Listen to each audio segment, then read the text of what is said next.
Bueno, ¿cuál es la situación actual del HLB en Tamaulipas? Pues en pocas palabras les podría decir que la imagen dice más que todo, ¿no? La tenemos el HLB en insectos, en el cílido infectivo o en la planta. La tenemos ya distribuida prácticamente en todas las áreas citrícolas y en todo el estado. Si acaso no ven un punto en algunos de los municipios, bueno, es por el tamaño de la imagen, pero prácticamente la tenemos detectada en todos los municipios del estado, a la enfermedad como tal, o en su caso al cílido infectivo. Cílido infectivo me refiero al cílido que trae la bacteria en su organismo con capacidad para infectar otro árbol del cual se alimenta.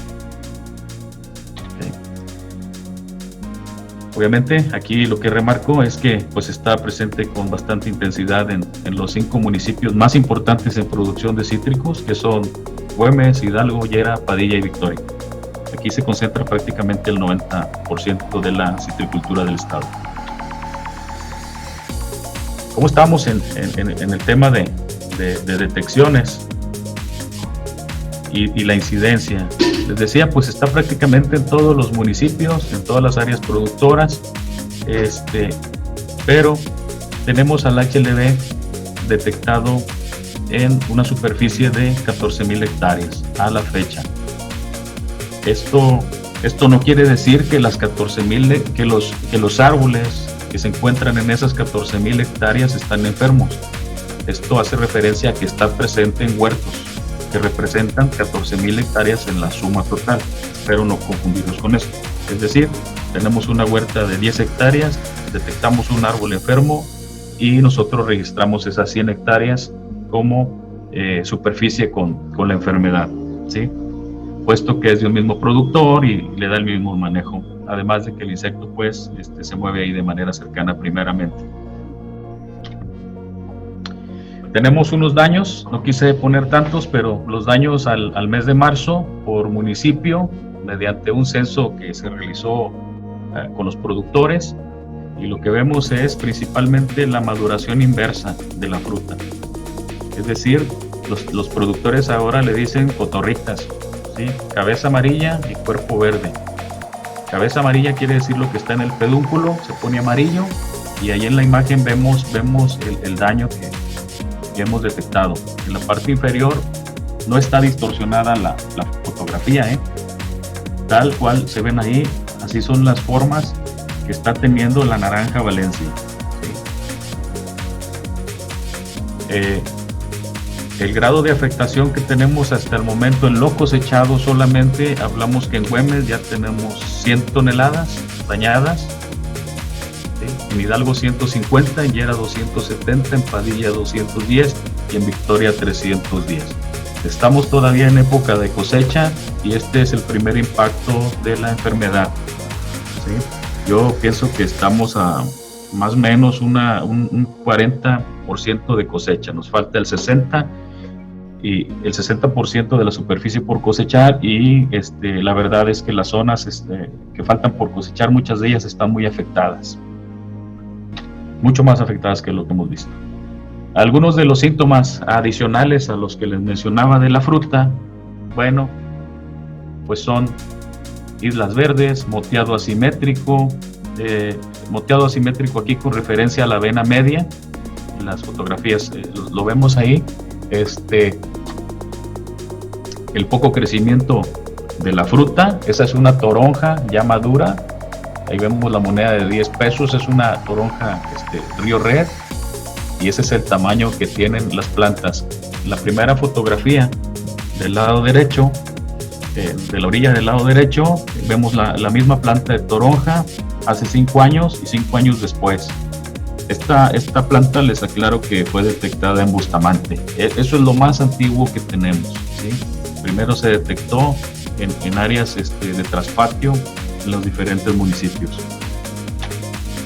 En esta lo que vemos son las islas verdes, ¿sí? En la fotografía del centro, islas verdes, pues quiere decir esas pecas verdes que vemos ahí en la fruta, ¿sí? Y otras hojas más que vemos ahí con moteado asimétrico, todo esto con relación a la vena media.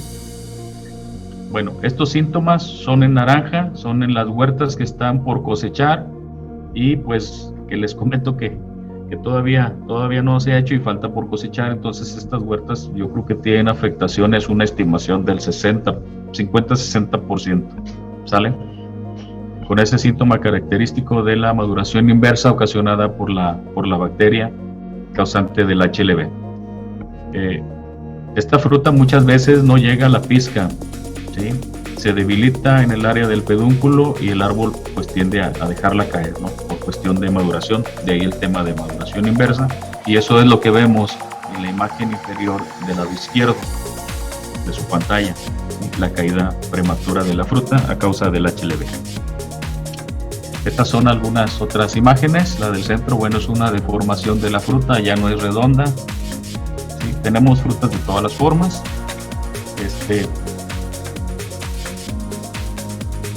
Esta es otra fotografía igual. El crecimiento lo vemos ahí del lado derecho, en el recuadro de las fotografías. Del lado derecho vemos cómo ha disminuido el tamaño en la fruta. Una fruta normal es la que está al lado izquierdo, y una fruta enferma, el poco crecimiento que tiene.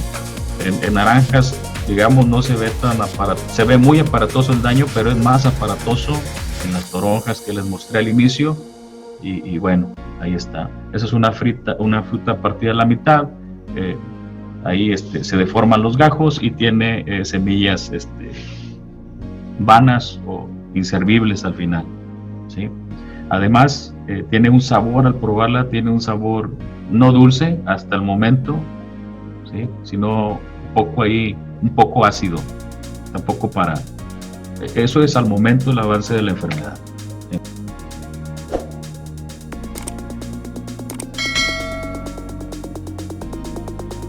Síntomas.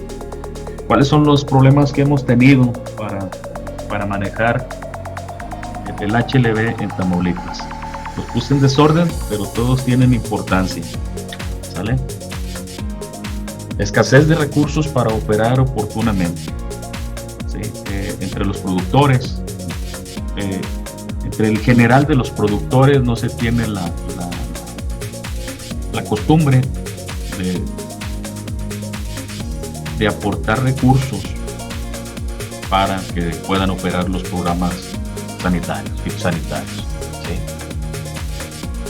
Por ende, ellos están en extrema dependencia a los apoyos gubernamentales, es decir, hasta que llegan los recursos, hasta que la federación designa los recursos para operar, es que se empieza a actuar en las campañas de forma normal.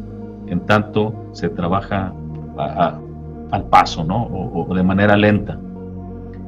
Pero dije algunos grupos, pero son contados los grupos de los cuales se ha tenido mucho apoyo para obtener los diferentes insumos necesarios. Yo creo que con estos daños que están viendo ahora es probable que cambie la actitud de los productores. Existe un grave problema, que es la desinformación que han generado distintos actores, ¿sale? La desorganización que existe en ellos. Hemos tratado de trabajar mucho en la organización, sin embargo, más adelantito voy a poner ahí el tema. Hay muchos problemas sociales de poder hacia los grupos internos de productores, ¿sí? Afecta mucho la cuestión política en estos temas en cuanto a organización. Resultado de ello, pues tenemos una falta de continuidad, de seguimiento.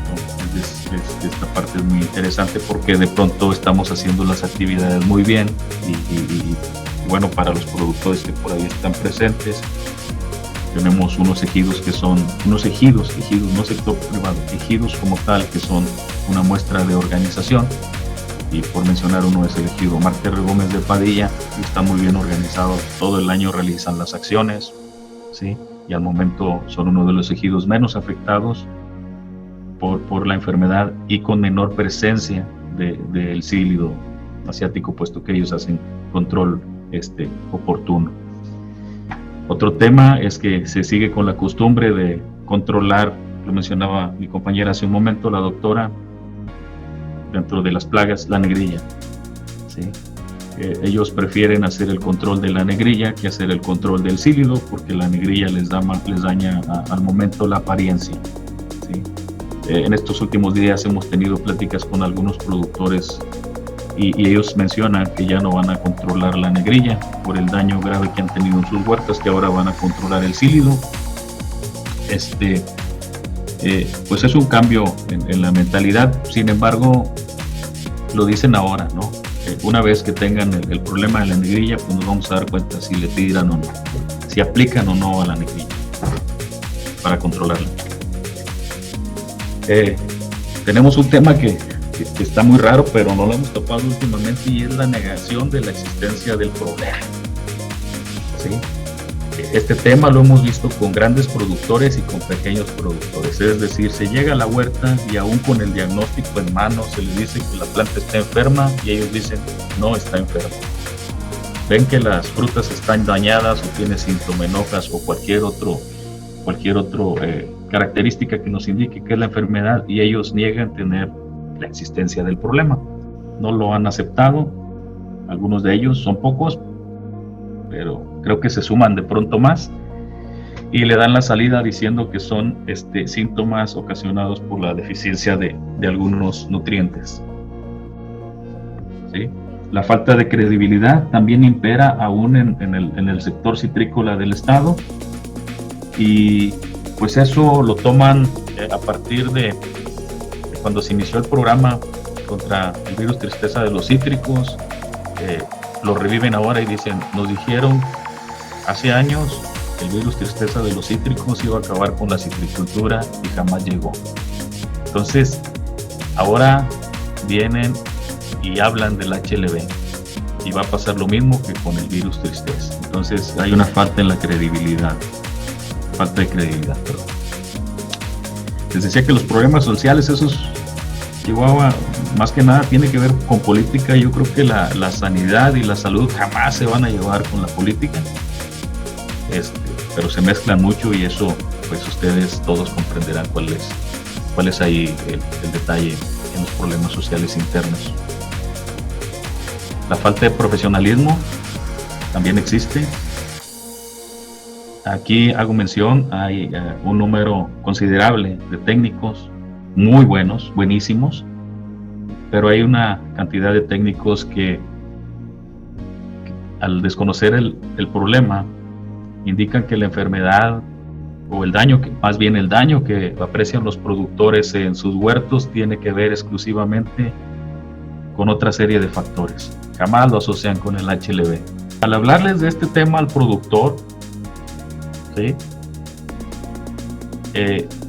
Ellos dicen, si ustedes hablan de que no hay cura y de que pueden morir las plantas, no como tal, ¿no? Si hablamos que pueden morir económicamente, puesto que la producción disminuye. Entonces ellos dicen, pues ya para qué, así hablan, ya para qué hacemos nada, si como quiera nos va a cargar la fregada, ¿no? Así lo dicen. Entonces están conformes con lo que le está pasando. Es muy curioso esto, ¿no? Esperamos que recapaciten, que eso es parte de lo que se hace en los talleres participativos con los productores, es tratar de motivarlos a que revivan por lo que les costó tener su huerta en algún tiempo, por lo que les costó plantarla, los años de cuidado. Entonces eso es lo más increíble que tenemos ahora, el conformismo, es decir, no nos interesa y no hacemos nada. Pero no nos interesa, solo lo mencionan de la boca hacia afuera, porque en realidad están preocupados, ¿sí? Entonces vamos a ver de qué forma se trabaja esa parte para mejorarla con los productores.